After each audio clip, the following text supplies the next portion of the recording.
I have to give a reason why I can't just stab him in the head. Yeah. No stabby.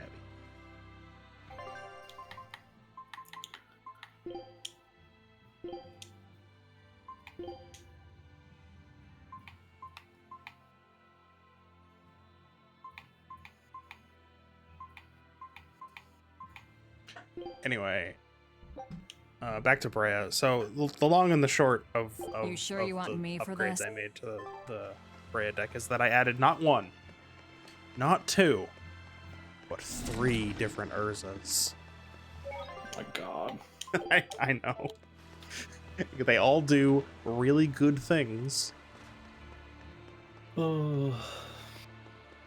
This Urza has affinity for artifact creatures, so he'll pretty much only ever cost Esper. Not good. The malevolence is getting stronger. My. The effects are already starting to show. gives all artifact creatures I control menace, and at the beginning of my end step makes a 0/0 colorless construct artifact creature token with this creature gets +1/+1 for each artifact you control.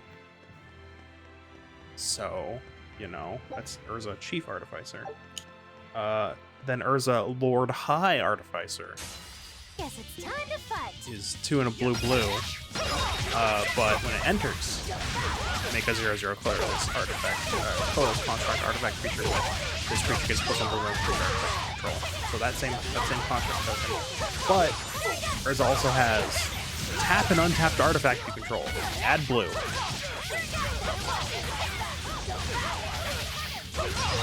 Tap and 3. And I mean, a third ability that's pretty much irrelevant, but 5. Shuffle your library, then exile the top card until it's turn you play that card without cost. Am I ever going to activate that? Sometimes, but that's not the point. And then the ridiculous one, Urza, Lord Protector. This counts as one of my win cons in the deck. Artifact, instant, and sorcery spells you cast cost 1 less to cast. And 7 if you both own and control Urza, Lord Protector, and an artifact named the Mightstone and Weakstone. Exile them, then meld them into Urza. The Mightstone and Weakstone also added to the deck, but is good on its own, good in its own right. 5 mana, artifact, legendary artifact, I should say. Power Stone. I guess things care about the Power Stone subtype. Hey, look, boat. Take.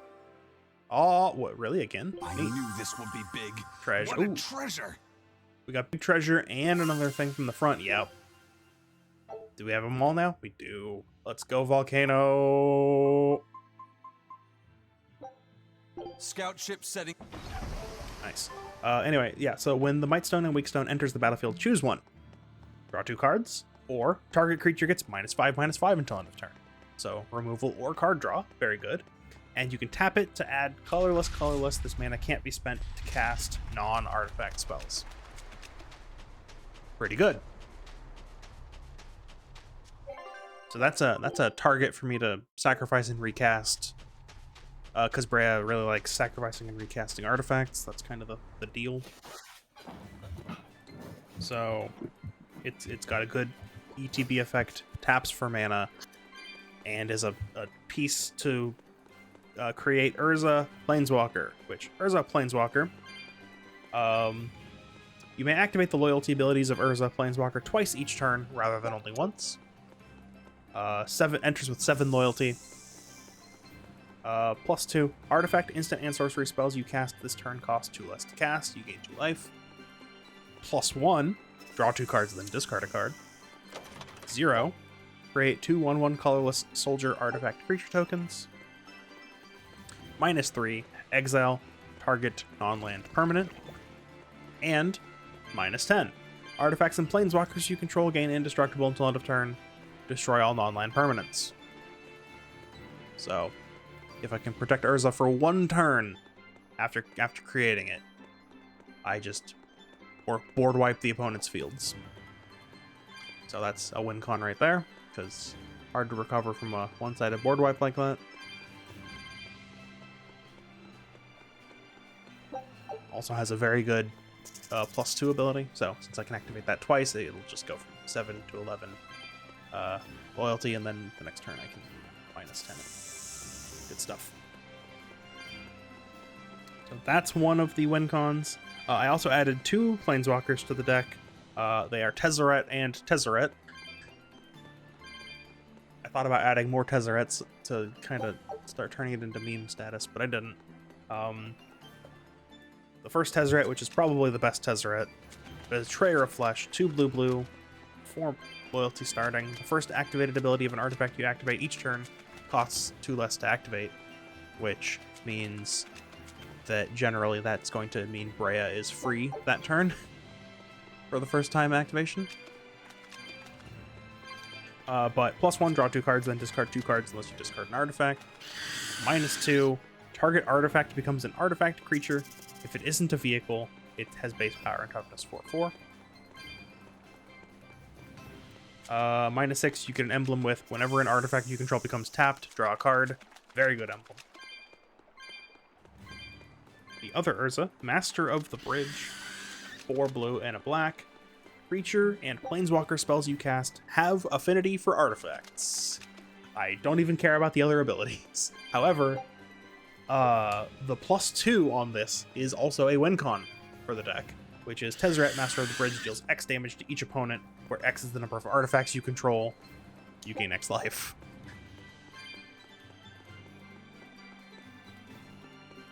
I'm never gonna -8, but I might -3 Tezzeret, which is return target artifact card from your graveyard to your hand. The -8 is basically irrelevant.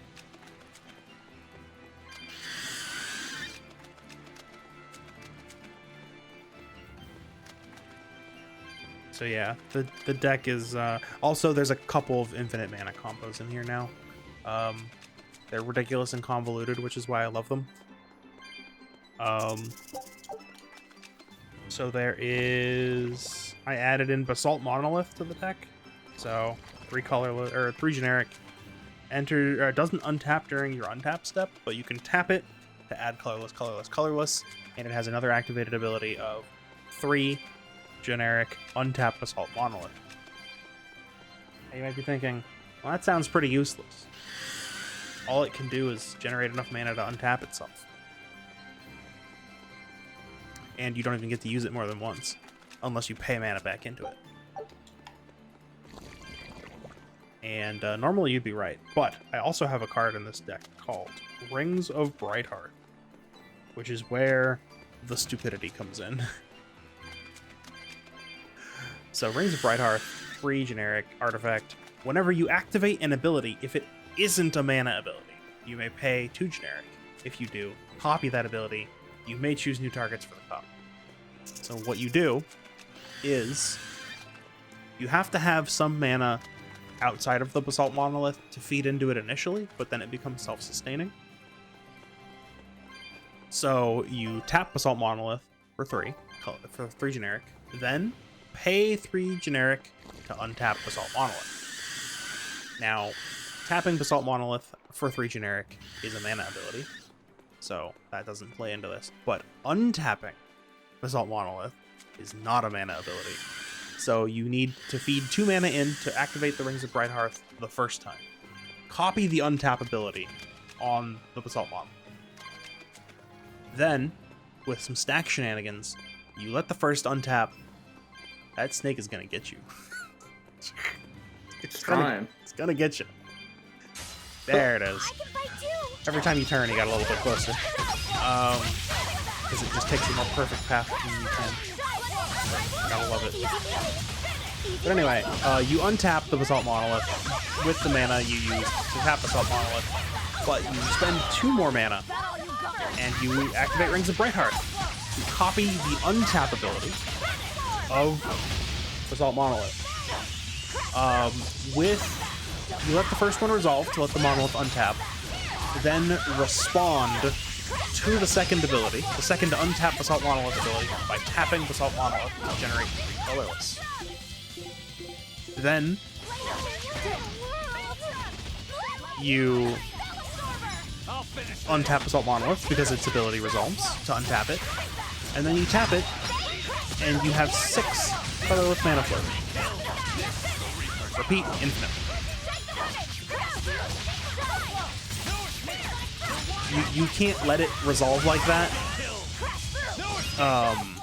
Come on, really? Can you let it resolve like that? No, you can, because you can just spend 3 of the mana to untap the Basalt Monolith and then 2 of the floating 6 to activate the rings again. So it doesn't even have to be done all at once. It's just as long as you have 6 mana in your pool, you can generate infinite colorless. So you do that. I don't even exactly I'll show you the beauty of my fireworks. know what to use that for.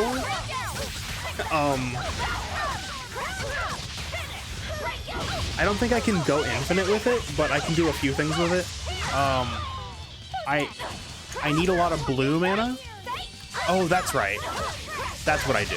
Since Urza can tap artifacts for blue mana, and I have a couple of Guardian was creatures in the deck that can blink one of 2 creatures that generate tokens upon entering.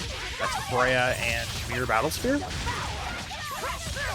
So Berseria enters, creates 2 Thopters. Mirror Battlesphere enters, creates 4 mirror tokens. And then you use something like Deadeye Navigator, which is in the deck, to just exile Berseria and then bring her back, or exile Mirror Battlesphere and bring it back. And then that takes a blue mana and some generic, but you have infinite of that. But if you have Urza, Lord, or High Artificer in the deck, or out on the field, I should say, you can tap the Mirror or Thopter really? tokens, or Berseria, or Mirror Battlesphere to generate that blue mana you need to keep the combo going. So with that, you can generate infinite tokens, and you can win either with Alibu granting them all haste, or with Impact Tremors. I'll finish this now. You know, classic infinite creatures Impact Tremors combo. But it requires like 6 cards to set up, so I love it. The jankier the infinite combo, the better, in my opinion. Right? You don't ever want to just tutor for your 2-card combo and then drop it. That never feels fun, even if it is efficient and wins. At least that's my philosophy on it. This infinite combo required what? We're finished 1, here. 2, 3, 4, 5 cards? 5 cards? Yeah. Cool. I love it.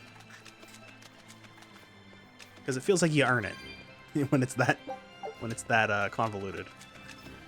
I don't know. How do you feel about that? I'll show you the beauty of my spirit. It depends on the card. Depends on how interactive it can be. Okay. Is basically how I feel about it. Especially if something involves creatures. Yeah. I generally am a lot more. Tutoring for creatures is fine because there's so much instant speed Okay. in the game. In every color. All right. The combo I thought of when I said tutor for your 2 pieces and you win the game was Sanguine Bond and the other one. Yeah. And then just Which I've done. Yeah. But I don't have tutors in that deck. Yeah, right? yeah, no. Doing it without tutors is all. I think it's always acceptable. Always. Yeah. It's just when you but tutor for my them, it's become like. my blue-green deck is token or is a counter based. Uh-huh. And there's a creature in there that basically gets time counters and can give you an extra turn. Oh, cool. And it's like very possible to net more turns than you're using with it. Yeah. That was another thing. I just wanted to. I'm still on Berseria here. I added Time Sieve to the deck, so with the infinite token generation, I can just take infinite turns. Because it's tap, sacrifice 5 artifacts, take an extra turn after this one. You'll never run out of artifacts because you have all the artifact tokens from Berseria or Mirror Battlesphere entering. Yeah, that's all the thing. But anytime there's a creature interaction, I'm a lot more forgiving. You turn for that creature when the other cards are on. Like, it's whatever. Yeah. Creature removal is so plentiful that if you didn't leave yourself the opportunity to react to that, it's kind of on you. Yeah. That's why I like the. I'm okay with the infinite combos, but if someone infinite combos off of spells and it's like have a counter spell, Yeah, which is Okay. BA. That being said, my next deck is Mizzix.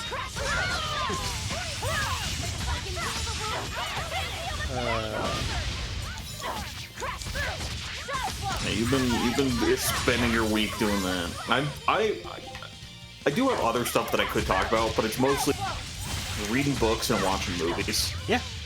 And so I could just offer recommendations. But I suppose like movies and shows is a lot easier to offer a recommendation for than a book, which is a much longer time commitment. Yeah. But it's Spooky Month, right? Hey, surprise! When you're watching this in time, it's Spooky Month. No matter what happens, remember that it's always Spooky Month. Spooky Month is eternal.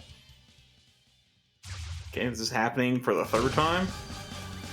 Sure Yeah, is. Queen Bee. Hello. This thing is always either it's always higher level. Every time you kill it, We'll never know. Unless you're it was 37 the first time, 42 Yeah. the second time, 47 the third time. Yeah. So it's gaining 5 levels. Who knows? Yeah. Oh, what level are we? Whoa, really? Why would you? No, I don't need that. Tapped Out has an app, I guess. I don't need that, though. Better watch your step. Gaze upon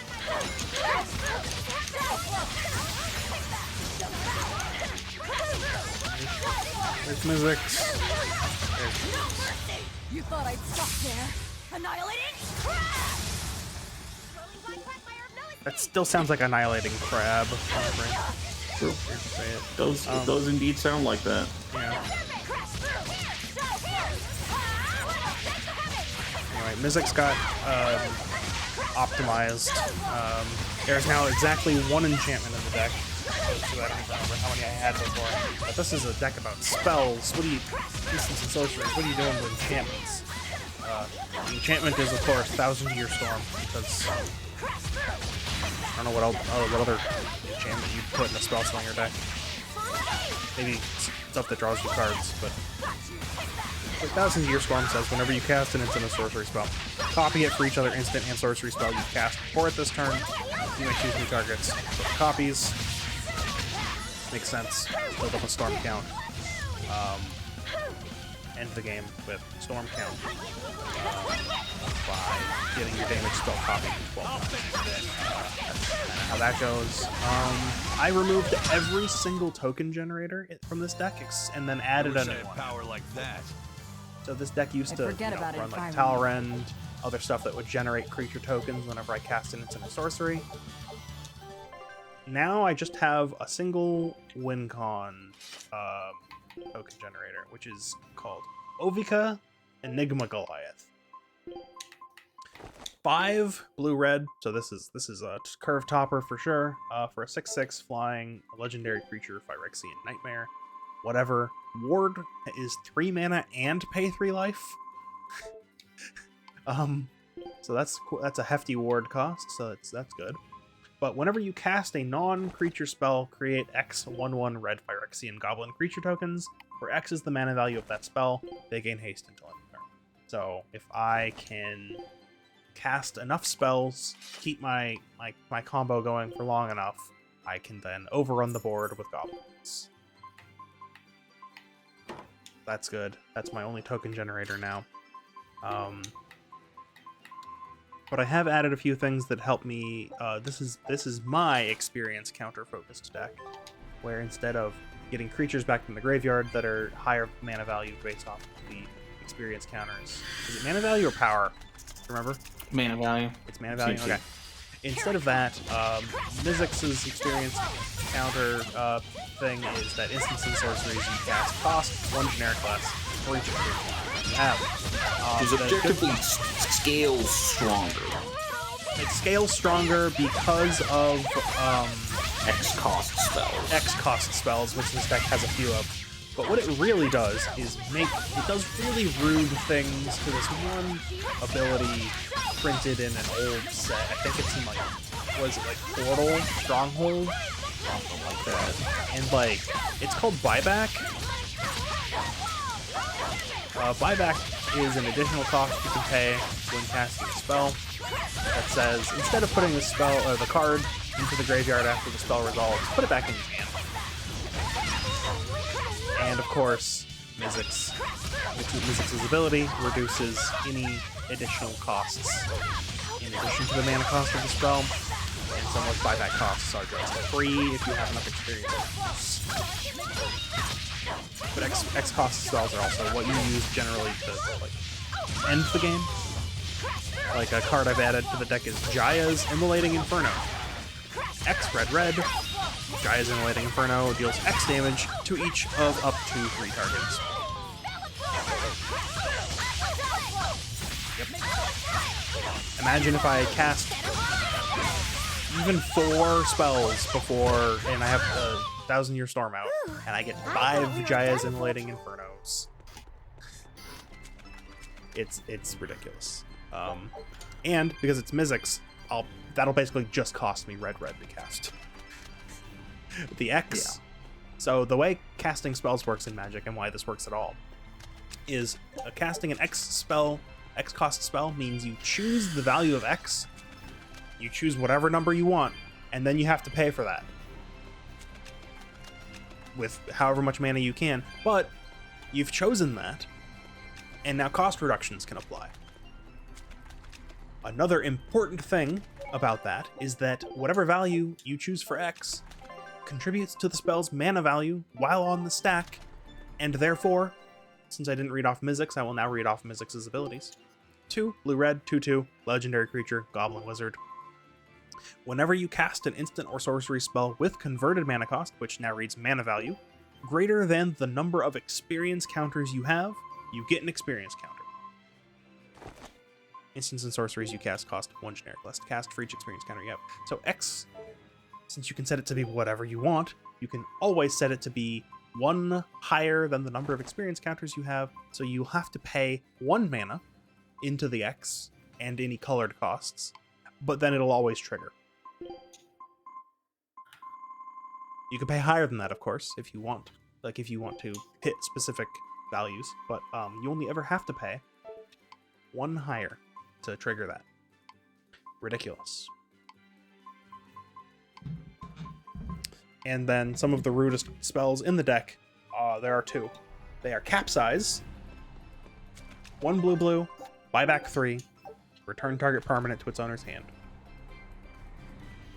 You have 4 experience counters. That is an infinite use boomerang. Kind of ridiculous. Oh, great.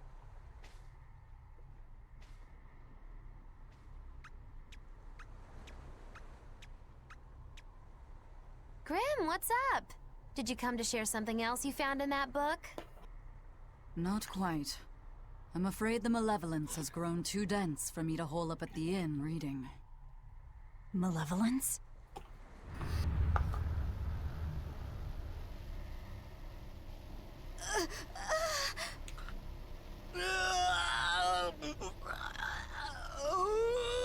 The hell? What's that coming out of their bodies? Malevolence. They're all hitting their limits.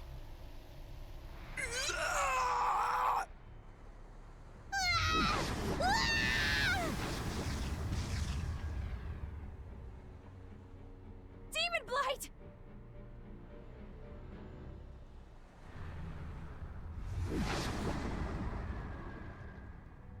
Even the inn girl! Why is this happening? They're demons now. Their malevolence is spilling over. The malevolence. All of that energy spilling from their bodies? That's what causes the demon blight?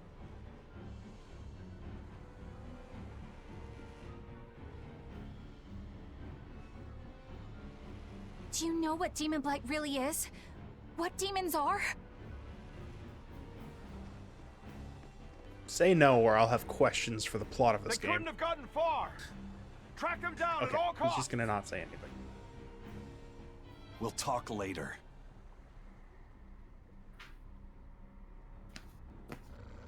The exorcists are going to have their hands full with these demons. Let's get back to the ship while we can. Eisen, there's something much more important than that. gonna kick me out of here, isn't it? Yeah. Bastards. You're not You gonna be able to go back. bastards. What happened? Did I miss something? There's a cat's chest in there. Oh. But we will get to go back there. It's okay, it's okay. Just remember to go back to that one island and get that cat's chest. And we'll just have to remember this village. See? It's easy. Anyway, yeah, capsize. Just infinite use boomerang. Very rude. It's an instant, so. And then the other really rude spell in the deck is called Fanning the Flames? It is Fanning the Flames, which is the really rude one. It's probably the best spell in the entire game. Game? Deck. That one. Not best spell in the game. Anyway, it is X red with buyback 3. What? The best spell in the game would be Counterspell. I'll show you the beauty of my Pretty good one. The spell that goes nuh-uh to mostly every other spell in the game. I would probably say Force of Communication. Force of Will? Force of Will. The one that can even be cast on your opponent's turn when you haven't created any cards yet. Yeah, it's fundamentally... Yeah. It's fundamentally counterspell just for Counterspell. It's counterspell. Whatever. Anyway, best spell in the deck. Fanning looks like Flames. no one is X injured. red with buyback 3. Deals X damage to target creature or player. So it just... For one red, I just increase my experience counters and deal probably a ton of damage to something. So target creature or player was changed when the Planeswalker rule was changed to read any target. So I can literally hit anything with that. And just one generic red. I can increase the number of experience counters I have every single time I do it. Because I can always just pick X to be one larger, or one under, because the red still counts, one under the number of experience counters I have. And then the 2 red will push it up. Always.